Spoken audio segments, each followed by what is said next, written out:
Hello student, तो अभी हम डिस्कस करेंगे बहुत ज्यादा इंपॉर्टेंट टर्म्स जो इलेक्ट्रिसिटी के लिए जरूरी है। अगर आप इन टर्म्स को नहीं समझोगे तो इलेक्ट्रिसिटी कभी भी कितना भी हाई लेवल पे चले जाओगे, ये टर्म्स अगर आपको मालूम नहीं है तो इलेक्ट्रिसिटी नहीं समझ में आएगा। जैसे किसी भी चीज, किसी भी भाषा का, किसी भी लैंग्वेज का जैसे एबीसीडी होता है ना, वैसे समझ लो इलेक्ट्रिसिटी का ये एबीसीडी है। और इलेक्ट्रिसिटी की एबीसीडी में ही आपका सिलेबस खत्म हो जाएगा। रियलिटी ये भी है। तो ये टर्म्स जो है इलेक्ट्रिसिटी के एबीसीडी है। आगे कितने भी किसी भी लेवल पे आपको पढ़ना होगा, जेई एडवांस, ठीक है, आपको नीट, कोई भी किसी भी कॉम्पिटिटिव के लिए पढ़ने के लिए ये एबीसीडी जरूर आपको मालूम होना चाहिए।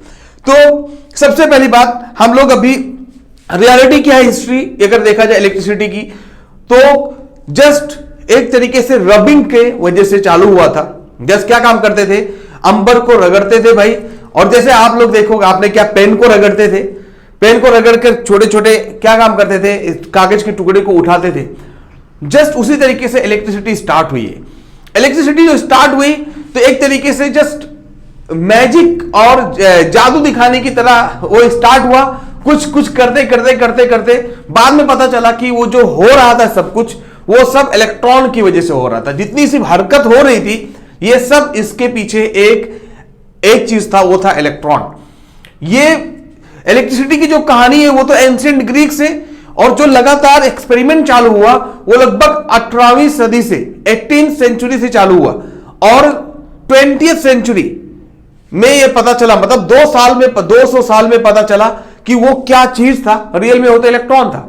लेकिन हम लोग, आप जान गए हो कि दुनिया का कोई भी चीज किससे मिलकर बना हुआ है, इलेक्ट्रिसिटी। दुनिया का कोई भी चीज किससे मिलकर बना हुआ है, वो है एटम। और एटम के अंदर क्या होते हैं भाई, electron, proton, neutron. J Thomson ने बताया, वो experimentally, Chadwick, J Thomson, Rutherford, इन लोगों ने एक्सपेरिमेंटली बताया कि एटम का शेप कैसा होगा, इनके अंदर होता क्या है भाई, अंदर क्या होता है। तो अंदर के पार्ट को न्यूक्लियस बोला, जिसके अंदर क्या होता है भाई, प्रोटॉन और न्यूट्रॉन। और इलेक्ट्रॉन बाहरी शेल में, बाहरी ऑर्बिट में घूमता रहता है, ठीक है, आउटर ऑर्बिट में इलेक्ट्रॉन घूमता रहता है।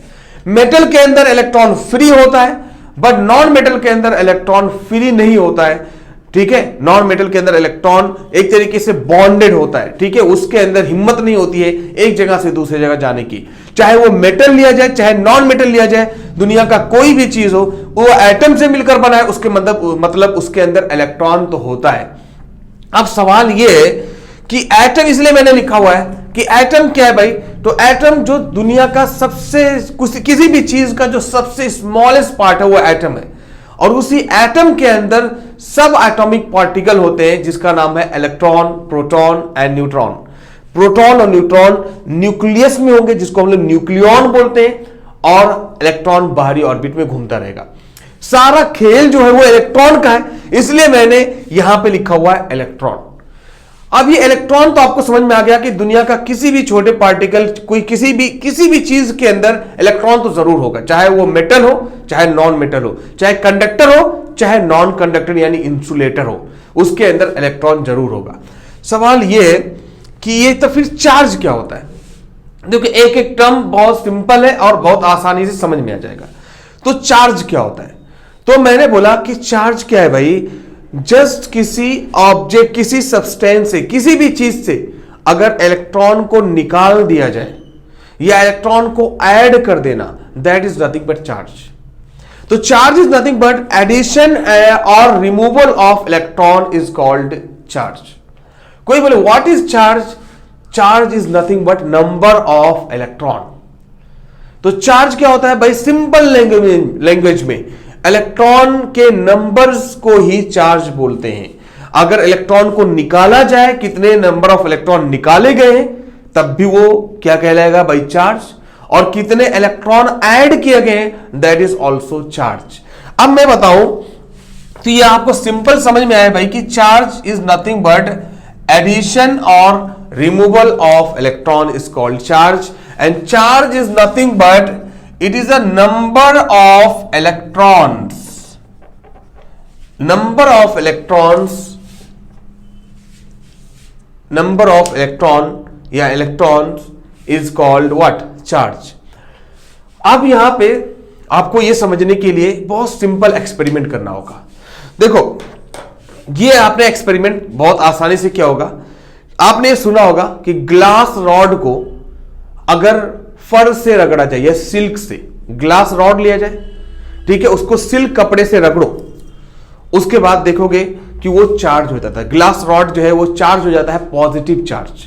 तो अगर देखा जाए कि भाई इसके लिए एक एक्सपेरिमेंट करना है, ग्लास रॉड को लेना है और उसको सिल्क कपड़े से या फर से रगड़ना है, और दूसरा क्या है, एबोनॉइड रॉड यानी पीवीसी राइट जो है, रॉड को पीवीसी अरे जिससे वायरिंग की जाती है यार, उसको लो और उसको ऊल से रगड़ो। अब फिर क्या देखोगे, जब ग्लास रॉड को सिल्क रॉड से रगड़ोगे, सिल्क कपड़े से रगड़ोगे या फर से, तो होगा क्या, ग्लास जो है वो पॉजिटिव चार्ज हो जाता है। ग्लास क्या हो जाएगा भाई, ग्लास यहां पर, ग्लास जो है यहां पर पॉजिटिव चार्ज हो जाता है। ग्लास रॉड क्या हो जाएगा भाई, पॉजिटिव चार्ज हो जाएगा। कैसे, मैं बताता हूं। एबोनॉइड रॉड यानी पीवीसी रॉड को अगर ऊल से रगड़ा जाए तो जो पीवीसी रॉड होता है यानी एबोनॉइड रॉड, ये पीवीसी रॉड जो है ये नेगेटिव चार्ज हो जाता है। अब कैसे कह सकते हैं नेगेटिव और पॉजिटिव चार्ज, देखो जब ग्लास रॉड को सिल्क से रगड़ा गया तो जो ग्लास के अंदर इलेक्ट्रॉन होते हैं वो सिल्क के कंपेयर में, सिल्क के अंदर जो इलेक्ट्रॉन है उसके कंपेयर में ये स्ट्रांग होते हैं, मजबूत होते हैं। इसके वजह से ये इलेक्ट्रॉन को रिलीज नहीं करता, इनके इलेक्ट्रॉन को अपने पास ले, इसके अंदर जो इलेक्ट्रॉन होते हैं, सॉरी, इसके अंदर जो इलेक्ट्रॉन होते हैं वो ज्यादा स्ट्रांग नहीं होते हैं ग्लास रॉड के अंदर, और सिल्क के अंदर इलेक्ट्रॉन ज्यादा स्ट्रांग होते हैं। हालांकि दोनों के दोनों इंसुलेटर है, लेकिन कोई भी चीज हो दुनिया का उसके अंदर इलेक्ट्रॉन तो होता है, मैंने पहले बताया। तो जब इन दोनों को रगड़ा जाता है तो जो सिल्क का इलेक्ट्रॉन है, जो सिल्क के अंदर जो इलेक्ट्रॉन है, इलेक्ट्रॉन बॉन्डिंग वो मजबूत है ग्लास के कंपेयर में, इसलिए सिल्क क्या काम करता है, ग्लास रॉड के इलेक्ट्रॉन को ले लेता है।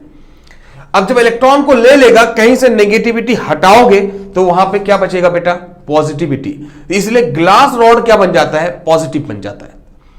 क्यों, क्योंकि ग्लास रॉड अपने इलेक्ट्रॉन को खो देता है, तो खो देना मतलब पॉजिटिव। किसी नेगेटिविटी को हटाओगे तो वहां पे आएगा, वहां पे क्या आएगा भाई, पॉजिटिव। तो इलेक्ट्रॉन का निकलना, इलेक्ट्रॉन यहां पे निकल जाता है, ठीक है, इलेक्ट्रॉन का निकलना that is nothing but positive. तो इलेक्ट्रॉन निकलेगा तो पॉजिटिव चार्ज हो जाएगा, तो ग्लास पॉजिटिव चार्ज हो जाता है। लेकिन एबोनॉइड रॉड के केस में और ऊल के केस में, एबोनॉइड रॉड के इलेक्ट्रॉन ज्यादा बॉन्ड होते हैं, ठीक है, उनकी बॉन्डिंग ज्यादा मजबूत होती है जो है ऊल के कंपेयर में। तो ये क्या काम करता है, इलेक्ट्रॉन ऊल के इलेक्ट्रॉन को अपने पास ले लेता है और ये इनके इलेक्ट्रॉन को दे देता है। तो निकालना, और यहां पे क्या होता है भाई, देना, डोनेटिंग। तो एबोनॉइड रॉड क्या काम करता है, ऊल के इलेक्ट्रॉन को ले लेता है। तो ले लेना मतलब है एडिशन हुआ ना, यहां पे एडिशन हुआ, इलेक्ट्रॉन का एडिशन हुआ। यहां पे इलेक्ट्रॉन का क्या हुआ, रिमूवल हुआ। तो रिमूवल हुआ तो पॉजिटिव चार्ज, लेकिन यहां पे इलेक्ट्रॉन एबोनॉइड रॉड ले लेता है, और ले लेगा तो उसको हम लोग क्या बोलेंगे भाई, नेगेटिव चार्ज। क्योंकि नेगेटिव तो इलेक्ट्रॉन पहले से होता है। मैंने बताया कि इलेक्ट्रॉन जो है ये एक नेगेटिव पार्टिकल है जो क्या काम करता है, आउटर ऑर्बिट के अंदर घूमता रहता है, और प्रोटॉन पॉजिटिव चार्ज होता है, न्यूट्रॉन न्यूट्रल होता है। तो न्यूक्लियस जो होता है वो पॉजिटिव होता है, और बाकी इलेक्ट्रॉन नेगेटिव चार्ज होता है जो आउटर शेल में घूमता रहता है। तो इलेक्ट्रॉन नेगेटिव है ऑलरेडी, और नेगेटिव और इसको दे दिया जाए तो ये क्या हो जाएगा, नेगेटिव बन जाएगा। तो पीवीसी रॉड नेगेटिव होता है। अब इसको एक्सपेरिमेंटली कैसे चेक किया गया, इनको रगड़ा और इसके वजह से पॉजिटिव और नेगेटिव हुआ। अब एबोनॉइड रॉड, मान लो ये एबोनॉइड रॉड है, एबोनॉइड रॉड कैसे होता है, जस्ट यही समझ लो, है पीवीसी जो रॉड होता है। और कोई ग्लास रॉड, जैसे आपने पेन फर्श से रगड़ते थे, पेन, तो पेन ग्लास रॉड हो गया, और उसको फर्श से रगड़ोगे तो पेन क्या बन जाएगा भाई, पॉजिटिव चार्ज बन जाएगा। इसकी वजह से छोटे छोटे पार्टिकल को उठा लेता है वो, ठीक है। अब क्या करो, ये ग्लास रॉड को और पीवीसी रॉड को थोड़ा करीब लेके आओ। तो जब करीब लेके आओगे तो इनके बीच में आपस में अट्रैक्शन होगा, इलेक्ट्रिक फोर्स होगा, ठीक है, इलेक्ट्रोस्टैटिक फोर्स होगा इनके अंदर आपस में। तो इसके वजह से पता चल गया कि कहीं ना कहीं ये पॉजिटिव होगा और ये नेगेटिव होगा, कहीं ना कहीं ये दोनों अपोजिट चार्जेस हैं, तभी ये आपस में अट्रैक्ट कर रहे हैं, तो इनका नाम, इनको क्या है, पॉजिटिव और नेगेटिव चार्ज दे दिया गया। लेकिन ये सब जो भी हो रहे थे वो सब इलेक्ट्रॉन एक जगह से फिक्स था, दूसरी जगह पर क्या हो रहा था, एक जगह से उठकर दूसरी जगह पे फिक्स हो जा रहा था। मतलब एक तरीके से यहां पर जो इलेक्ट्रिसिटी होगा इन सब की वजह से वो स्टैटिक इलेक्ट्रिसिटी कहलाती है बेटा। तो स्टैटिक इलेक्ट्रिसिटी का मतलब होता है कि इलेक्ट्रॉन एक तरीके से इनर्शिया में हो। इलेक्ट्रॉन क्या काम करे, जस्ट मूव कंटिन्यू ना करे, जस्ट एक जगह से दूसरी जगह शिफ्ट हो जाए, फिर कहीं से रेस्ट में रहे हमेशा। जस्ट एक जगह से उठाकर दूसरी जगह पर फिक्स हुआ, फिर से वहां पे रेस्ट में, एक जगह से दूसरी जगह गया, वहां पे रेस्ट पे है। तो इलेक्ट्रॉन का एडिशन या रिमूवल जस्ट जाकर रेस्ट पे हो जाए तो उसको हम लोग स्टैटिक इलेक्ट्रिसिटी कहलाती है। तो स्टैटिक इलेक्ट्रिसिटी का मतलब होता है इलेक्ट्रॉन एट रेस्ट। तो study about electron where it is at rest, तो that is called static electricity. तो बेटा इलेक्ट्रिसिटी कौन सी है, दो तरीके से होगी। एक होगा स्टैटिक, स्टैटिक का मतलब रुका रहना, और एक तरीके से हम लोग बोलेंगे करंट इलेक्ट्रिसिटी, जो आपका चैप्टर है। करंट इलेक्ट्रिसिटी का मतलब क्या होता है भाई, जिसमें इलेक्ट्रॉन क्या है भाई, चल रहा हो। या हम लोग इसका सिंपल नाम देते हैं, इसका सिंपल नाम दे देंगे डायनेमिक इलेक्ट्रिसिटी। तो डायनेमिक मतलब चलने वाला, इलेक्ट्रॉन क्या है, मोशन में है। तो जब इलेक्ट्रॉन मोशन में हो जाएगा कंटिन्यू फॉर्म में, उसको हम लोग करंट इलेक्ट्रिसिटी बोलेंगे। और उसको हम लोग किसी ना किसी मेटल के अंदर ही देख सकते हैं। नॉन मेटल के अंदर कभी भी इलेक्ट्रॉन, यानी इंसुलेटर के अंदर इलेक्ट्रॉन कभी भी कंटिन्यूअस फॉर्म में नहीं चल सकता है, ठीक है।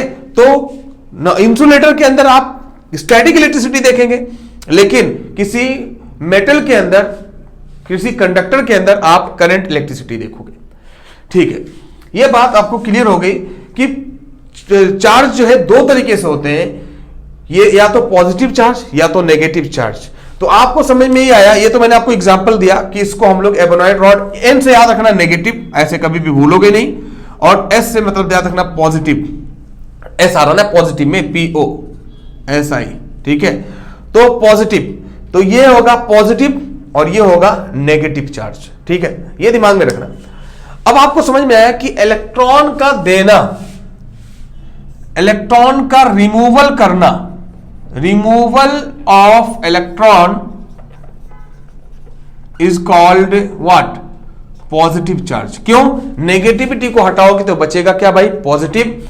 एंड एडिशन ऑफ इलेक्ट्रॉन, मतलब इलेक्ट्रॉन को कहीं भी एडिशन करना, addition of electron is called negative charge. तो कभी भी आप बोल सकते हो कि चार्ज जो है वो दो तरीके से होते हैं, सबसे पहला पॉजिटिव चार्ज एंड नंबर 2 क्या होगा भाई, नेगेटिव चार्ज। तो चार्ज दो तरीके से होंगे, positive charge and negative charge. तो इसको आपको दिमाग में रखना होगा। तो चार्ज को हमने दो पार्ट में डिवाइड कर दिया, पॉजिटिव एंड नेगेटिव, ओके। अब यहां पे समझ में आ गया भाई कि चार्ज क्या होता है, नंबर ऑफ इलेक्ट्रॉन होता है, और ये दो तरीके से होते हैं, पॉजिटिव और नेगेटिव। यही एक्सपेरिमेंट समझ लो क्या है, एंशिएंट ग्रीक लोग या कुछ पहले जब इलेक्ट्रिसिटी जब शुरुआत में आई है, शुरुआती दौर में, तो लोग ऐसे ही एक्सपेरिमेंट करते थे। उनको ये नहीं मालूम होता ये पॉजिटिव है ये नेगेटिव है, उनको ये नहीं मालूम था। बस उसकी जो एक्टिविटी, जो एक्शन होता था, उसकी वजह से काम जो होता था, उसी से वो एक तरीके से इंटरेस्ट लेते थे, एक तरीके से उसी से एक एंजॉय करते थे अपने लाइफ में, लेकिन मालूम नहीं रहता था क्या वजह है। यहां पे तो आपको कॉज बता रहा हूं। नेगेटिव चार्ज को हटा दोगे तो पॉजिटिव बचेगा, नेगेटिव चार्ज को और जोड़ दोगे तो नेगेटिव चार्ज हो जाएगा। तो एडिशन और सब्सट्रैक्शन, एक तरीके से एडिशन और रिमूवल, ये दोनों एक तरीके से क्या है, चार्ज है। अब चार्ज का मतलब, कभी कोई बोले चार्ज हो रहा है, चार्ज होने का मतलब जरूरी नहीं है कि इलेक्ट्रॉन का ऐड होना। चार्ज का मतलब होता है इलेक्ट्रॉन का रिमूव होना या ऐड होना, both are called charge. Number of electron इधर रिमूव किए जाए या फिर उनको ऐड किए जाए, बोथ आर कॉल्ड चार्ज, ठीक है। और मैंने ये एग्जांपल दिया बहुत आसानी से, ये आप एक्सपेरिमेंट 8th क्लास में करते थे और आप खुद कर सकते हो। पेन ले लो और अपना खुद का हेयर ले लो और उससे रगड़ोगे तो वही जो बचपन में एक्सपेरिमेंट करते थे, that is called what, positive charge. और नेगेटिव चार्ज का एग्जांपल कोई बोले तो पीवीसी जो जिससे वायरिंग करते हैं ना, वो वाला पाइप, और उसको क्या ऊल से, इसी से ले लोगे, ऊल से, ठीक है, ये तो कॉटन है, ऊल से ले लोगे और उसके बाद देखोगे वो चार्ज हो जा रहा है। तो उसको हम लोग नेगेटिव चार्ज बोलते हैं, प्रैक्टिकली आपको समझने के लिए। ओके, मैंने ये भी बता दिया भाई कि अगर इलेक्ट्रॉन जस्ट एक जगह से दूसरी जगह जाकर जैम हो जा रहे हैं, जस्ट अपनी बॉन्डिंग को नहीं खो रहे, तो उसको हम लोग स्टैटिक इलेक्ट्रिसिटी बोलेंगे, क्योंकि इलेक्ट्रॉन वहां पे रेस्ट में है। तो किसी भी इंसुलेटर के अंदर इलेक्ट्रॉन रेस्ट में ही होता है, ठीक है। और ये जो कंडक्टर नॉन कंडक्टर का जो डिवीजन दिया गया था, वो किसने दिया था? जो कंडक्टर और नॉन कंडक्टर, ठीक है। तो ये जो है हमारे जो है साइंटिस्ट थे ग्रे करके, ठीक है, ग्रे करके थे। तो उन्होंने ये एक्सपेरिमेंट ये जो है इसका डिवीजन दिया था, पॉजिटिव चार्ज नेगेटिव चार्ज का, ठीक है, 2 डिवीजन दिया था। ओके, अब यहां पर जो है आपको समझ में आ गया चार्ज क्या है, इलेक्ट्रिसिटी समझ में आ गया भाई कि स्टैटिक इलेक्ट्रिसिटी ये सब है जो हम लोग डिस्कस कर रहे थे। अब सवाल ये है, दूसरा आ गया भाई करंट इलेक्ट्रिसिटी। तो सबसे पहली बात यह है कि करंट इलेक्ट्रिसिटी क्या है। तो अभी मेन टॉपिक हमारा स्टार्ट होता है करंट इलेक्ट्रिसिटी। समझते हैं इसको, बहुत सिंपल तरीके से आपको समझ में आ जाएगा। देखो, कोई भी चीज दुनिया का लिया जाए, कोई भी मेटल लिया जाए, किसी भी तरीके का मेटल लिया जाए, मेटल, उसके अंदर इलेक्ट्रॉन होता है। जैसे मान लो एग्जांपल के लिए इसको मिटा दो,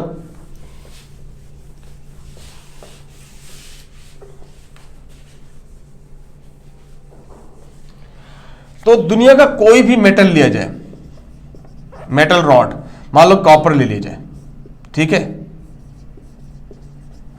कॉपर ले लिया जाए, ये कोई कॉपर रॉड है और यहां पर जैसे आप इसके अंदर इलेक्ट्रॉन पूरे फ्री हैं, इलेक्ट्रॉन फ्री हैं पूरे। लेकिन क्या कभी कॉपर रॉड को ऐसे टच किया जाए तो क्या उनके अंदर आपको शॉक मिलेगा? क्या झटका मिलेगा? कॉपर रॉड की वजह से कभी झटका आपको मिल सकता है क्या? कभी करंट लग जाएगा क्या आपको? कभी नहीं लगेगा। क्यों? क्योंकि कॉपर रॉड के अंदर इलेक्ट्रॉन फ्री होते हैं, लेकिन उनको चलने की कैपेबिलिटी नहीं होती कि चलने लगी। अगर ऐसा होता तब तो किसी भी मेटल का क्या है, मेटल को आप टच करते हैं, इलेक्ट्रिसिटी आपको झटका लगता, मर जाते। फिर थैंक्स टू गॉड कि कभी भी, थैंक्स टू गॉड यार कि क्या क्या कुदरत ने जो भी मेटल है उनके अंदर इलेक्ट्रॉन को तो फ्री किया, लेकिन चलने की इजाजत नहीं दी। चलने की इजाजत क्या किया भाई? चलने का जो पावर है, चलाने का पावर, वो हमारे हाथ में दे दिया, ठीक है। अलेक्जेंड्रो वोल्टा ने जो सेल का इजाद किया, सेल का इजाद वो भी गैल्वेनी के चक्कर में। गैल्वेनी क्या है? उन्होंने बोला कि एनिमल के अंदर सिर्फ इलेक्ट्रिसिटी पाई जाती है, तो अलेक्जेंड्रो वोल्टा बोले कि नहीं, मेटल के अंदर इलेक्ट्रिसिटी पाई जाएगी। आपकी बात पूरी सही नहीं हो सकती है, मैं नहीं मानता। और उन्होंने क्या किया भाई, कॉपर प्लेट लिया और उसके ऊपर डाइल्यूट एसिड लिया और ऐसे करते करते करते पाइल्स बना दिया, जिसकी वजह से सेल का इजाद हुआ। तो सेल जो है वो क्या काम करता है? जस्ट सेल हो या बैटरी हो, वो क्या काम करता है? इलेक्ट्रॉन एक तरीके से फ्लूइड है, उनके अंदर स्लोप बना देता है। अब ये नहीं स्लोप बोलता हूं मैं, देखो मैं इसका एग्जांपल आप सिंपल अगर समझो ना, कि ये करंट इलेक्ट्रिसिटी में आपको समझाने की कोशिश कर रहा हूं कि जैसे भाई करंट मतलब धारा, एक तरीके से धारा, ठीक है। धारा कैसे बहता है? जब पानी का स्लोप, पानी के अंदर जब स्लोप डेवलप हो जाएगा तब ऑटोमेटिक क्या होगा भाई? पानी बहने लगेगा। पानी अगर बराबर हो, किसी सरफेस पे अगर पानी बराबर लिया जाए तो कभी भी वो फ्लो नहीं करेगा। फ्लो करने के लिए आपको स्लोप की जरूरत पड़ती है, हाइट की जरूरत पड़ती है, that is called pressure difference. Pressure difference जब डेवलप कर दोगे, एक ज्यादा हाइट पे प्रेशर ज्यादा होता है और कम हाइट पर प्रेशर कम होता है, तो ज्यादा से कम की तरफ ऑटोमेटिक क्या होगा भाई? पानी बहने लगेगा, फ्लो करने लगेगा। सेम कहानी इलेक्ट्रॉन के अंदर होती है। इलेक्ट्रॉन भी एक फ्लूइड है, इलेक्ट्रॉन भी एक फ्लूइड है, एक पार्टिकल है भाई। लेकिन ये ऐसे वायर को ऐसे कर देने से नहीं फ्लो करने लगेगा। इसका दूसरा ही सिस्टम है, क्योंकि वो एटम के अंदर है, वो ऐसे करने से फ्लो नहीं करता है, ठीक है। वो क्या है? उसको पोटेंशियल डिफरेंस देना पड़ता है। वो क्या काम करना पड़ेगा? उसको पोटेंशियल का डिफरेंस देना पड़ेगा। यानी वायर ऐसे ही रखो, लेकिन इनके अंदर पोटेंशियल का डिफरेंस दे दो। पोटेंशियल क्या होता है भाई? किसी भी इलेक्ट्रॉन को एक जगह से दूसरे जगह ले जाने के लिए जो काम करना पड़ता है, that is called potential difference. Amount of work required to push an electron from one place to another place, that is called potential difference, and that work is called electric potential. तो work जो है वहां पे उसका work का नाम है electric potential, जो डिफरेंस दिया जाएगा जिसका अमाउंट ऑफ एनर्जी, उसका नाम पोटेंशियल डिफरेंस है। तो ये जो सेल है वो क्या काम करता है, इलेक्ट्रॉन को मोटिवेट करता है एक जगह से दूसरे जगह जाने के लिए। तो वो फोर्स जो क्या काम करे, इलेक्ट्रॉन को मोटिवेट करे एक डिस्टेंस से दूसरे डिस्टेंस से जाने के लिए, उसका नाम इलेक्ट्रोमोटिव फोर्स या इलेक्ट्रिक पोटेंशियल डिफरेंस है। ठीक है, तो इलेक्ट्रॉन ये ना समझना कि पानी की तरह स्लो कर दोगे और इलेक्ट्रॉन भागने लगेगा। इलेक्ट्रॉन को भागने के लिए पोटेंशियल का डिफरेंस देना पड़ेगा, अलग अलग पोटेंशियल मतलब, या इलेक्ट्रॉन को क्या करना पड़ेगा, चार्ज का डिफरेंस करना पड़ेगा। मान लो एक तरफ पॉजिटिव चार्ज कर दो, एक तरफ नेगेटिव चार्ज, तो एक तरफ ज्यादा चार्ज हो जाएगा नेगेटिव वाला और एक तरफ पॉजिटिव चार्ज हो जाएगा, तो नेगेटिव वाला पॉजिटिव की तरफ फ्लो करने लगेगा, नेगेटिव वाला दौड़ने लगेगा पॉजिटिव की तरफ, और जिसकी वजह से क्या होगा भाई, इलेक्ट्रॉन दौड़ने लगेगा। और जब इलेक्ट्रॉन दौड़ गया ना, तो उसी का नाम है करंट इलेक्ट्रिसिटी। तो एक सिंपल सा एग्जांपल इसका पानी की तरह है भाई। हाई से लो की तरफ जैसे पानी फ्लो करता है, हाई से लो की तरफ, ज्यादा हाइट से कम की तरफ, वैसे डिक्टो जो इलेक्ट्रॉन होता है वो भी हाई पोटेंशियल से लो पोटेंशियल की तरफ चलता है। इसी इलेक्ट्रॉन के चलने को हम लोग करंट बोलते हैं। तो we can say what is current. यहां पे सवाल आ गया यार, मैंने आपको करंट इलेक्ट्रिसिटी बता दिया कि study about electron where it is in motion is called current electricity. अब ये करंट इलेक्ट्रिसिटी का मतलब हुआ कि जब इलेक्ट्रॉन चल रहा हो, तो इलेक्ट्रॉन चल रहा है तो क्यों चलता है, मैंने आपको समझाया भाई, पानी का एग्जांपल दे दिया। ठीक है, हीट भी वैसे ही होता है, हाई से लो की तरफ हीट भी फ्लो करता है भाई, हीट भी हाई से लो की तरफ फ्लो करता है। कहीं बहुत ज्यादा गर्म है और कहीं बहुत ज्यादा, एक इंसान बहुत ज्यादा गर्म है और एक इंसान आएगा वहां गर्म जगह पर आए ठंडे से, तो फिर क्या होगा भाई, जो हाई वाला हीट है वो ठंडे वाले पे जाएगा, ज्यादा गर्म वाला, ठीक है, पार्टिकल ठंडे वाले पार्टिकल से टकराएगा और जो ठंडा था वो भी गर्म हो जाएगा। तो ये क्या है भाई, करंट इलेक्ट्रिसिटी क्या है, उसी तरीके से एग्जांपल है जैसे कि इलेक्ट्रिसिटी कब इलेक्ट्रॉन चलेगा तो उसी का नाम करंट इलेक्ट्रिसिटी है। तो चलेगा क्यों, तो चलेगा भाई पोटेंशियल डिफरेंस देने से। एक तरफ पॉजिटिव चार्ज एक तरफ नेगेटिव चार्ज जोड़ दोगे तो ऑटोमेटिक क्या होगा, इलेक्ट्रॉन क्या करेगा भाई, ज्यादा पोटेंशियल से कम पोटेंशियल की तरफ भागने लगेगा, तो वो उसी का नाम करंट इलेक्ट्रिसिटी होगा। अब मैंने वही बोला कि करंट फिर क्या है, तो आप बोले भाई कि current is nothing but motion of electron is called current. Motion of electron is called current, simple. Movement of electron is called current.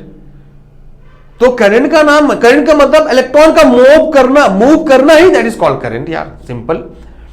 अब यहां पे अगर देखा जाए तो करंट की डायरेक्शन क्या होगी, करंट की डायरेक्शन क्या होगी, देखो मैंने बोला करंट क्या है, तो मूवमेंट ऑफ इलेक्ट्रॉन या motion of electron is called current. तो करंट के चलने को ही हम लोग क्या बोलेंगे भाई, इलेक्ट्रॉन के चलने को ही हम करंट बोलेंगे। और चलेगा क्यों, मैंने एग्जांपल बताया, उसके लिए पोटेंशियल का डिफरेंस देना पड़ेगा। पॉजिटिव चार्ज एक तरफ करना पड़ेगा, एक तरफ नेगेटिव, ऑटोमेटिक नेगेटिव वाला पॉजिटिव की तरफ या पॉजिटिव वाला नेगेटिव की तरफ भागना शुरू कर देगा, और जब भागना शुरू करेगा उसी का नाम करंट है। तो करंट ऐसे नहीं डेवलप होगा, उसके लिए आपको क्या काम करने पड़ेगा, सेल का इस्तेमाल करना पड़ेगा, कुछ पोटेंशियल डिफरेंस देना पड़ेगा, तो उसी का नाम है करंट। ये क्लियर हुआ। अब इसकी डायरेक्शन जो है वो किधर होगी, कभी भी जिधर इलेक्ट्रॉन चलेगा उधर ही तो डायरेक्शन होगी। अरे यार, इलेक्ट्रॉन की जिधर चलेगा तो इलेक्ट्रॉन नेगेटिव है, तो नेगेटिव से पॉजिटिव की तरफ भागेगा ना हमेशा, तो इलेक्ट्रॉन ये हमेशा नेगेटिव से कहां पर भागेगा, पॉजिटिव से। तो इलेक्ट्रॉन नेगेटिव से पॉजिटिव की तरफ भागेगा, तो इलेक्ट्रॉन की डायरेक्शन क्या हुई भाई, नेगेटिव से पॉजिटिव ना। तो कोई बोले इलेक्ट्रॉन की डायरेक्शन क्या होती है, रियल में, ये रियल की बात कर रहा हूं मैं, इलेक्ट्रॉन की डायरेक्शन जिधर इलेक्ट्रॉन चलेगा उधर ही उसकी डायरेक्शन है। तो नॉन कन्वेंशनल डायरेक्शन मतलब क्या, जैसे जिधर इलेक्ट्रॉन चल रहा है, अभी रिसर्च से पता चला भाई, जब 20th सेंचुरी में जब जे थॉमसन आए तो उन्होंने बोला कि जो चल रहा था चीज, जो चल रही थी वो तो इलेक्ट्रॉन था, और तो जब इलेक्ट्रॉन जिधर चलेगा वो तो नेगेटिव पार्टिकल है, तो इलेक्ट्रॉन हमेशा जाएगा पॉजिटिव की तरफ ना। तो हमेशा इलेक्ट्रॉन मान लीजिए इधर नेगेटिव चार्ज एक तरीके से जाता है पॉजिटिव चार्ज की तरफ, ऐसे बोल दो सिंपल। नेगेटिव चार्ज हमेशा जाएगा किधर भाई? पॉजिटिव चार्ज की तरफ। तो ये रियल में नेगेटिव, अगर कोई बोले इलेक्ट्रॉन की डायरेक्शन क्या होती है, करंट की डायरेक्शन क्या होती है, तो आप बोलोगे नेगेटिव से पॉजिटिव, तो नेगेटिव टू पॉजिटिव। बट यहां पे सवाल है, ये जो इलेक्ट्रॉन के बारे में रिसर्च किया गया ना, ये समझ लो 100 साल भी नहीं हुए। जे थॉमसन ने किया, वो भी 20th सेंचुरी में, 20वीं सदी में। और इलेक्ट्रिसिटी का जो मसला चल रहा है पूरा रिसर्च, वो 18वीं सदी 18th सेंचुरी से चल रहा था। तो उस जमाने में लोग पानी का कंपेयर करके इलेक्ट्रिसिटी को बता दिए कि हाई से लो की तरफ, तो लोग ये समझे कि हाई का मतलब पॉजिटिव और लो का मतलब नेगेटिव। तो जो पॉजिटिव चार्ज है उसको हाई मान लिए और नेगेटिव चार्ज को लो मान लिए। तो कन्वेंशनली क्या बोलते हैं कि जो इलेक्ट्रॉन है वो पॉजिटिव से नेगेटिव की तरफ जाता है। ये ट्रेडिशनल है, मतलब जब इलेक्ट्रॉन का खोज नहीं हुआ था तब जब इंसान है हमेशा पॉजिटिव को बड़ा चीज समझता था ना, मतलब हाई, और नेगेटिव को लो, तो क्या बोलते थे कि पॉजिटिव से नेगेटिव की तरफ इलेक्ट्रॉन फ्लो करता है। तो रियल में अगर देखा जाए तो पॉजिटिव से नेगेटिव की तरफ इलेक्ट्रॉन नहीं फ्लो करता है यार। ये तो हमारा इलेक्ट्रिसिटी बाद में, ये बाद में इलेक्ट्रॉन की खोज बहुत बाद में हुई है, 200 साल बाद। इसकी वजह से उस ट्रेडिशन को कंटिन्यू करते जा रहे हैं कि हमेशा पॉजिटिव चार्ज बनाते हैं और यहां पे डायरेक्शन उसका दिखा देते हैं कि पॉजिटिव से नेगेटिव, पॉजिटिव से नेगेटिव। लेकिन रियलिटी ये है कि नेगेटिव, इलेक्ट्रॉन नेगेटिव होता है ना, तो इलेक्ट्रॉन भागेगा, उसी को करंट बोलेंगे, तो इलेक्ट्रॉन भागेगा किधर? पॉजिटिव चार्ज की तरफ। तो रियल में अगर देखा जाए सच्चाई ये कि नेगेटिव जिधर होगा वो हाई पोटेंशियल होगा और जो पॉजिटिव होगा वो लो पोटेंशियल होगा, हाई से लो की तरफ भागना। ये नॉन कन्वेंशनल है जो 20th सेंचुरी के बाद पता चला। लेकिन इनकी इज्जत देने की वजह से इतनी ज्यादा रिसर्च हुई है 200 साल, इसकी वजह से हम लोग मानते हैं कि इलेक्ट्रॉन किधर चलता है? पॉजिटिव से नेगेटिव की तरफ। लेकिन ये रॉन्ग है, ये बात मैं क्लियर कर रहा हूं आपको। तो करंट की डायरेक्शन दो होती है, कन्वेंशनल मतलब ट्रेडिशनल, और दूसरा है नॉन कन्वेंशनल, मतलब भाई ये रियल में जे थॉमसन ने जब इलेक्ट्रॉन को बताया कि यही चलता है और इसी का चलने का नाम करंट है, तो रियल में करंट की डायरेक्शन नॉन कन्वेंशनली देखा जाए, नॉन कन्वेंशनल के एतबार से तो नेगेटिव से पॉजिटिव, और कन्वेंशनल से देखा जाए तो पॉजिटिव से नेगेटिव। ये बात क्लियर हुआ कि नहीं बताओ? तो मैंने आपको बता दिया भाई कि करंट की डायरेक्शन क्या होती है। इलेक्ट्रॉन चलने को हम लोग करंट बोलते हैं, लेकिन उसकी डायरेक्शन दो तरीके से होती है, मैंने क्लियर कट कर दिया। तो अक्सर बुक में नजर आता है पॉजिटिव से नेगेटिव, तो हमेशा कभी भी कोई सर्किट बनाते हैं, मान लो इधर बल्ब बना दिया जाए, तो कभी भी जो सर्किट बनाते हैं यहां पे बैटरी बनाते हैं, तो कभी भी ये करते हैं कि नेगेटिव से इलेक्ट्रॉन भागता है, ठीक है, नेगेटिव पॉजिटिव से ऐसे बोलते हैं, पॉजिटिव से इलेक्ट्रॉन जाता है किधर भाई? नेगेटिव की तरफ। लेकिन रियलिटी ये है कि हमेशा इलेक्ट्रॉन नेगेटिव से जाएगा पॉजिटिव की तरफ। तो ऐसे डिनोट करते हैं, लेकिन आप इस पर कोई डर नहीं, कोई टेंशन नहीं, समझो कि रियलिटी क्या है। पॉजिटिव से इलेक्ट्रॉन नहीं जाता है नेगेटिव की तरफ, बल्कि ये हमारा ये जो बड़ा वाला लाइन होता है ना, इसको हम लोग पॉजिटिव बोलते हैं, छोटा वाला नेगेटिव बोलते हैं। तो पॉजिटिव से नेगेटिव ऐसे हम लोग डिनोट करते हैं, लेकिन रियल में नेगेटिव से पॉजिटिव होता है। बस मेरा कहने का मतलब ये था। ओके, अब आ गया भाई potential and potential difference. Potential and potential difference क्या होता है? देखो, मैंने बोला भाई सिंपल सी बात है कि पोटेंशियल का मतलब एक तरीके से अमाउंट ऑफ, एक तरीके से वर्क है। पोटेंशियल मतलब क्या? Electric potential. तो पोटेंशियल एक वर्क है। हम लोग पढ़े ग्रेविटेशनल पोटेंशियल, मतलब किसी भी बॉटल के अंदर मान लो क्या है, इसका मास है, इसकी हाइट की वजह से इसके अंदर एनर्जी है, ठीक है, ज्यादा हाइट कर दोगे ज्यादा एनर्जी है, और जैसे ये पोटेंशियल एनर्जी, जैसे इसको छोड़ेंगे पोटेंशियल एनर्जी काइनेटिक एनर्जी में चेंज हो जाता है। तो पोटेंशियल एक तरीके से क्या है भाई? कैपेबिलिटी है। पोटेंशियल एक कैपेबिलिटी है जो क्या काम करेगा? काइनेटिक एनर्जी में। पोटेंशियल एनर्जी के अंदर एक कैपेबिलिटी होती है, जितना पोटेंशियल एनर्जी होगा उतना ही काइनेटिक एनर्जी में चेंज किया जा सकता है। तो पोटेंशियल क्या है भाई? इलेक्ट्रिक पोटेंशियल में बात करूं तो इलेक्ट्रिक पोटेंशियल मतलब वो वर्क जिसकी वजह से एक इलेक्ट्रॉन को एक जगह से दूसरे जगह पर पुश किया जा सके, एक जगह से दूसरी जगह डिस्प्लेस किया जा सके, दैट इज कॉल्ड पोटेंशियल। तो what is electric potential? Electric potential is nothing but the work by which a positive charge can be displaced from one place to another place, that is called electric potential. अब वो कितना होना चाहिए जिसकी वजह से electron चलने लगे एक जगह से दूसरे जगह, that is nothing but potential difference. So the amount of work by which a positive charge, or we can say an electron, can move from one place to another place, that is called potential difference. Or we can say the difference in potential, the difference in work, the difference in potential by which an electron can move from one place to another place, that is called electric potential difference. ठीक है? या फिर amount of work required to push an electron, to displace an electron from one place to another place, that is called electric potential difference.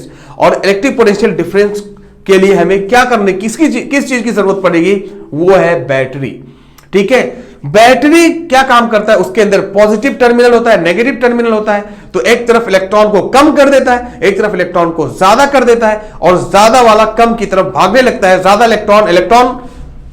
Electron किधर करेगा? Negative charge positive charge की तरफ भागने लगेगा, और उसके भागने को करंट बोलेंगे. जितना ज्यादा डिफरेंस रहेगा उतना तेजी से भागेगा. उसका मतलब जितना ज्यादा पोटेंशियल रहेगा उतना ज्यादा करंट होगा. जितना ज्यादा पोटेंशियल होगा उतना ज्यादा करंट होगा. जितना ज्यादा डिफरेंस दोगे पॉजिटिव और नेगेटिव चार्ज में, उतना ज्यादा भागेगा. मतलब एक बैटरी, एक सेल लगाया जाए तो कम डिफरेंस डेवलप होगा. दो सेल, एक बड़ी सी ह्यूज बैटरी अगर डेवलप की जाए, एक ह्यूज बैटरी लगा दी जाए, एक वायर के अंदर बहुत बड़ी बैटरी यहां पे लगा दी जाए, ठीक है, तो क्या होगा भाई? यहां पे बैटरी बहुत बड़ा लगा दिया जाए, मान लो एग्जांपल के लिए, ठीक है, ऐसे इसको हम लोग बैटरी से डिनोट करते हैं. मतलब ये छोटा सा, जो छोटा वाला टर्मिनल होता है नेगेटिव, और ये बड़ा वाला पॉजिटिव होता है. छोटा नेगेटिव, और ज्यादा लगा दोगे ये सेल से ज्यादा, तो more than one cell is called battery. तो अगर बैटरी लगा दिया जाएगा तो ज्यादा बड़ी बैटरी होगी तो ज्यादा पोटेंशियल डिफरेंस जो है डेवलप होगा, और ज्यादा पोटेंशियल डिफरेंस डेवलप होगा तो जाहिर सी बात है भाई करंट ज्यादा भागेगी.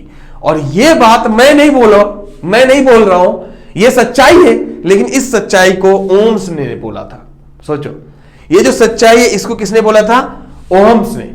तो ओम ने क्या बोला कि अगर आप वोल्टेज को बढ़ाओगे, अगर वोल्टेज बढ़ेगा तो करंट ऑटोमेटिक बढ़ेगा. तो पोटेंशियल डिफरेंस अगर बढ़ेगा तो करंट आराम से और ज्यादा बढ़ेगा. कितना सिंपल है ये चैप्टर, अंदाजा लगाओ. जस्ट एक दूसरे से कनेक्टेड है, पूरा कनेक्टेड. ठीक है, एक बात समझ में आएगी, दूसरी ऑटोमेटिक समझ में आएगी. एक नहीं समझ में आएगा, कुछ भी समझ में नहीं आएगा. इसलिए बोल रहा हूं पहले आप ध्यान से देखो.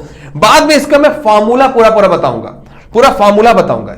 डिट्टो एक एक चीज पूरा फार्मूला बताऊंगा. पहले मैं टर्म्स बता रहा हूं, क्या क्या टर्म्स इस्तेमाल होंगे, उसके बाद फार्मूला क्या है. ठीक है, तो अभी क्या है भाई, जो है ओम्स लॉ. तो ओम्स लॉ क्या बोला कि अगर आप पोटेंशियल बढ़ाओगे, पोटेंशियल अगर बढ़ेगा, इलेक्ट्रिक पोटेंशियल बढ़ेगा तो करंट भी क्या होगा भाई? बढ़ेगा. इसका मतलब होता है करंट, इसका मतलब होता है डायरेक्टली प्रोपोर्शनल. डायरेक्टली प्रोपोर्शनल का मतलब होता है बेटा, कभी भी जब इसको बढ़ाओगे तो ये भी बढ़ेगा. ठीक है, इसको चेंज करोगे तो ये भी कंटिन्यू उसी तरीके से चेंज होगा. मतलब अगर पोटेंशियल आप बढ़ाओगे तो करंट भी बढ़ेगा. So we can say potential is denoted by V and current is denoted by I. So V is directly proportional to I. ठीक है, लेकिन सवाल ये है बेटा कि एक काम करो, चलो एक एक्सपेरिमेंट छोटा सा कर लेते हैं. एक कॉपर वायर लिया जाए, ठीक है, कॉपर वायर से वायर लिया जाए, और इससे जो है हमारा समझ लो एक बल्ब जुड़ा हुआ है. ठीक है, और यहां पर एक बैटरी लगा दी जाए, एक बैटरी लगा दी जाए, नेगेटिव और पॉजिटिव. और मानते भाई कि आप पॉजिटिव से नेगेटिव जाता है तो कोई दिक्कत नहीं. अब क्या होगा, कॉपर, ये जो वायर लगा हुआ ये कॉपर का है. ठीक है, Cu कॉपर का. और सेम एक बल्ब लगा दिया जाए और बैटरी लगाई जाए, फिर से वैसे ही बैटरी लगाई जाए, पॉजिटिव चार्ज. मान लो ये जो बैटरी का जो सेल है ये 2 वोल्ट का है और इधर भी 2 वोल्ट का है, यहां पे जो एक बल्ब लगा हुआ है. ठीक है, लेकिन ये कॉपर की जगह पर आयन कर दूं मैं, आयन. ठीक है, या फेरम जिसको बोलते हैं हम लोग केमिकल लैंग्वेज में.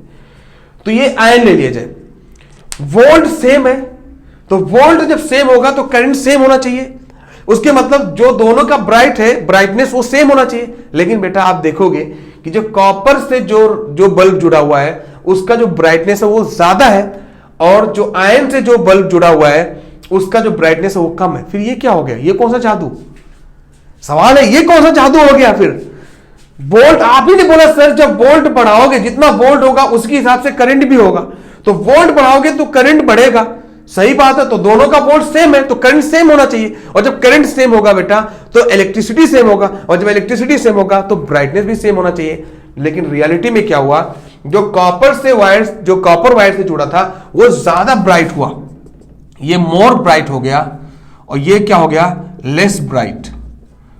तो ये लेस ब्राइट क्यों हुआ, उसके मतलब इसके अंदर इलेक्ट्रिसिटी कुछ लॉस हो गई, कुछ रुकावट हुई इलेक्ट्रिसिटी का।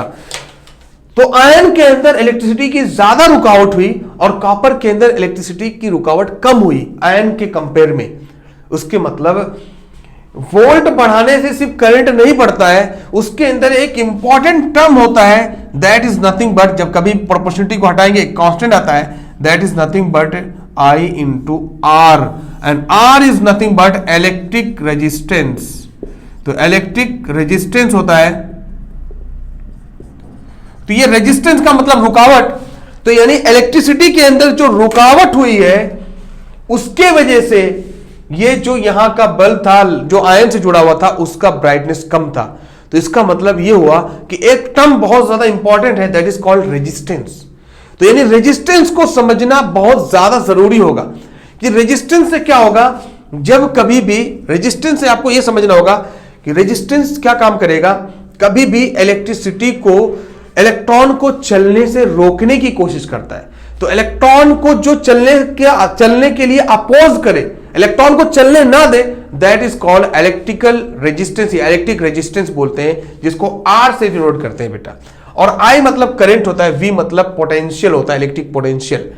तो रेजिस्टेंस आयन के अंदर ज्यादा था कंपेयर टू कॉपर, इसकी वजह से इलेक्ट्रॉन भाग नहीं पाया होगा इतना तेजी से, और इलेक्ट्रॉन भाग नहीं पाएगा तो करंट कम हो जाएगी, इसकी वजह से लेस ब्राइट हुआ था। तो यहां पे एक टर्म आ गया रेजिस्टेंस। तो यही हम लोग पढ़ेंगे कि रेजिस्टेंस क्या होता है भाई। अभी मैं सब फॉर्मूला पूरा बताऊंगा, इसका पूरा फॉर्मूला पूरा बताता हूं मैं, ठीक है। तो फॉर्मूला जो है हमारा इंपॉर्टेंट टर्म्स की जगह पर इंपॉर्टेंट फॉर्मूले फॉर इलेक्ट्रिसिटी। तो फॉर्मूला इसके अंदर क्या क्या इस्तेमाल होगा, ये पूरी बात समझोगे तभी खत्म होगा। मैंने तो आपको ये क्या किया, एक टर्म्स बताया कि इसको आपको समझना होगा। टर्म समझ में नहीं आएगा ना तो ये चैप्टर समझ में नहीं आएगा।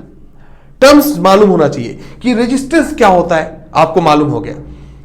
मैथमेटिकली पूरा बताएंगे, मैथमेटिकल टर्म्स फॉर इलेक्ट्रिसिटी अभी देख लेंगे, है कि नहीं। तो ये आपको समझ में आ गया, वोल्टेज क्या होता है, पोटेंशियल जिसको हम लोग बोलते हैं, ठीक है, रेजिस्टेंस क्या होता है, ये आपको क्लियर हो गया। उसके बाद ये रेजिस्टेंस पर क्या क्या चीजें हैं इफेक्ट करती हैं, रेजिस्टेंस पर क्या क्या चीजें इफेक्ट करती हैं उसको हम लोग देखेंगे कि रेजिस्टेंस पर क्या क्या चीजें हैं जो इफेक्ट करेंगी भाई, ठीक है। अगर आप लेंथ को बढ़ा दोगे वायर के लेंथ को तो रेजिस्टेंस बढ़ जाएगा, ज्यादा दूर तक करंट को फ्लो करना पड़ेगा, ज्यादा दूर तक फ्लो करेगा तो थक जाएगा तो ब्राइटनेस कम हो जाएगी। समझ में आया। तो ये भी हम लोग पढ़ेंगे। उसके बाद हम लोग पढ़ेंगे भाई टेंपरेचर से क्या फर्क होगा, मटेरियल से क्या फर्क होता है, थिकनेस अगर बढ़ाया जाए तो उसका क्या फर्क होता है। तो ये सारी चीजें आप अभी डिस्कस करने वाले हैं। तो अभी जस्ट एक बार हम लोग क्या काम करते हैं, इसको डिनोट करने का मैथमेटिकल एक्सप्रेशन, हम लोग इसको मैथमेटिकली कैसे एक्सप्रेस किया जाए इसको देखेंगे।